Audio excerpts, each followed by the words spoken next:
Hi అండి, welcome to Preethi channel. ఎలా ఉన్నారు? ఈరోజు నేను చెప్పబోయే రెసిపీ మ్యాంగో స్వీట్ రెసిపీ అండి. మ్యాంగో బర్ఫీ చాలా సింపుల్ అండ్ ఈజీగా ఇంట్లోనే ఉన్న ఇంగ్రీడియంట్స్తో చక్కగా చేసుకోవచ్చు. ఇంకెందుకు ఆలస్యం, కొత్తగా చూస్తున్న వాళ్ళైతే ప్లీజ్ సబ్స్క్రైబ్ మై ఛానల్. నేను చేసే రెసిపీస్ అన్నీ కూడా మీకు అలర్ట్ కింద వస్తాయి. వీడియో స్కిప్ చేయకుండా లాస్ట్ వరకు చూసేయండి. ఇంకెందుకు ఆలస్యం, రండి మరి మనం ఈ మ్యాంగో రెసిపీని ఎలా చేసుకోవాలో చూసేద్దాం. వీడియో స్కిప్ చేయకుండా లాస్ట్ వరకు చూసేయండి. ముందుగా మనము బాగా పండిన బంగినపల్లి మామిడి పండు తీసుకోవాలండి. చూడండి, ఇట్లా బంగినపల్లి పెద్ద సైజు ఇది. ఈ మామిడి పండు చిన్న సైజు బంగినపల్లి అయితే 2 తీసుకోండి. ఇది కొంచెం పెద్ద సైజు కాబట్టి నేను ఒకటే కాయ తీసుకున్నాను. ఇప్పుడు బంగినపల్లికి తొక్క తీసేసుకోవాలి. పీలర్తో కానీ చాకుతో కానీ తొక్క అంతా కూడా తీసేసుకొని బంగినపల్లి మామిడి పండుని బాగా సన్నగా స్లైసెస్ కింద కట్ చేసుకొని ముక్కల కింద కట్ చేసుకోవాలి. మనము మిక్సీ చేసుకోవడానికి వీలుగా పీసెస్ అన్నీ కూడా కట్ చేసుకోవాలి. చూశారు కదా, ఈ విధంగా ముక్కలన్నీ కూడా కట్ చేసుకొని తీసి పక్కన పెట్టుకోవాలి. మిక్సీ జార్లోకి మామిడికాయ ముక్కలన్నీ కూడా వేసుకొని మిక్సీలో ఒక రౌండ్ పేస్ట్ చేసుకోవాలి. చూడండి, ఈ విధంగా ప్యూరీ అయ్యింది కదా. ఎక్కడ ముక్కలు లేకుండా ఉందా లేదా అని ఒకసారి వెరిఫై చేసుకొని పక్కన పెట్టుకోవాలి. ఒక బౌల్లోకి తీసేసుకొని ఈ బౌల్లో ఎంత వస్తుందో మనం కొలత వేసుకుంటే దాని ప్రకారం స్వీట్ రెసిపీ చేసుకోవచ్చు. ఒక వెడల్పాటి బౌల్లోకి మ్యాంగో ప్యూరీని తీసుకోవాలి. నాకైతే 1.5 కప్పు మ్యాంగో జ్యూస్ వచ్చిందండి. దీంట్లో ఫుల్గా 1 కప్పు షుగర్ యాడ్ చేశాను. స్వీట్ కంటెస్ట్ ఒకసారి మ్యాంగోని టెస్ట్ చేసుకోండి. స్వీట్గా ఉంటుంది, దాన్ని బట్టి షుగర్ యాడ్ చేసేసుకోండి. అలాగే 1 కప్పు కార్న్ఫ్లోర్ కూడా యాడ్ చేసుకోవాలి. ఇప్పుడు ఈ రెండు మిశ్రమాలు బాగా కలుపుకోవాలి. పంచదార, కార్న్ఫ్లోర్, మ్యాంగో ఈ 3 కూడా బాగా కలిసే వరకు మిక్స్ చేసుకోవాలి.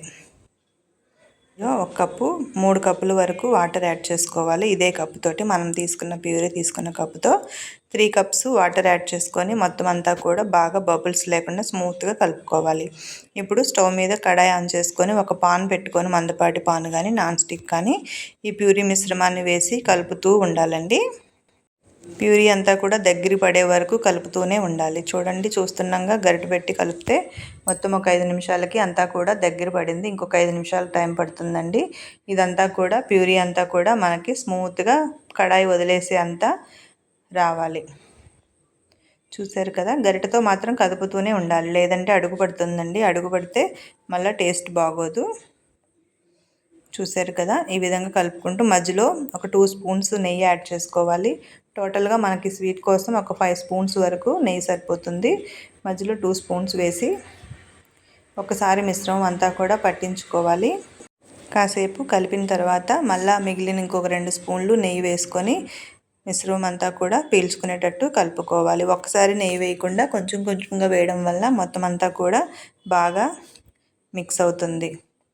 ఇప్పుడు కేక్ మౌల్డ్లో నెయ్యి అప్లై చేసుకోవాలి. ఇలాగా పేపర్స్ ఉంటాయి కదా, ఫుడ్ పేపర్స్, అవన్నీ పెట్టుకొని నెయ్యిని కంప్లీట్గా అప్లై చేసుకొని పిండి మిశ్రమాన్ని మనం దీంట్లో డంప్ చేసుకోవచ్చు. కేక్ మౌల్డ్లో వేసుకోవచ్చు, లేదా స్టీల్ బాక్స్లోనైనా వేసుకోవచ్చు.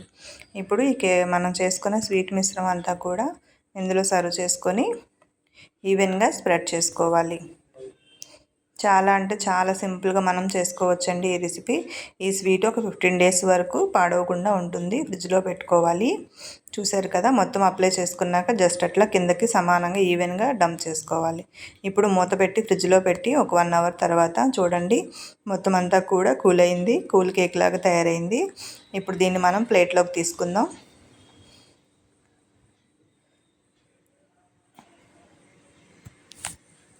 చూసారు కదా, ఈ విధంగా రెసిపీ అయితే రెడీ అయిపోయింది. ఇప్పుడు దీన్ని మనము కట్ చేసుకొని పీసెస్ కింద సర్వ్ చేసుకోవడమేనండి.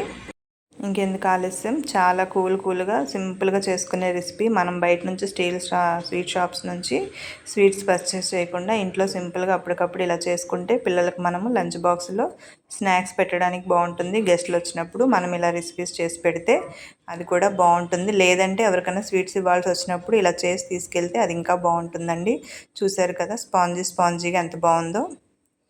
మ్యాంగో స్వీట్ అయితే రెడీ అయిపోయింది. మీరు కూడా ట్రై చేయండి. ఈ రెసిపీ మీకు ఎలా నచ్చిందో నాకు కామెంట్ చేయండి. ఇప్పుడు ఫైనల్గా దీనిపైన కొబ్బరి పౌడర్ని చల్లుకుంటే చాలా బాగుంటుంది.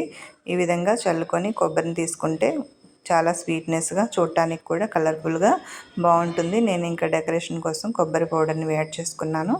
మీరు అలాగే కూడా సర్వ్ చేసుకోవచ్చు. ఈ రెసిపీ మీకు ఎలా అనిపించిందో నాకు కామెంట్ చేయండి. మీ ఫ్రెండ్స్కి రిలేటివ్స్కి కూడా షేర్ చేయండి. లైక్ చేయడం మర్చిపోవద్దు.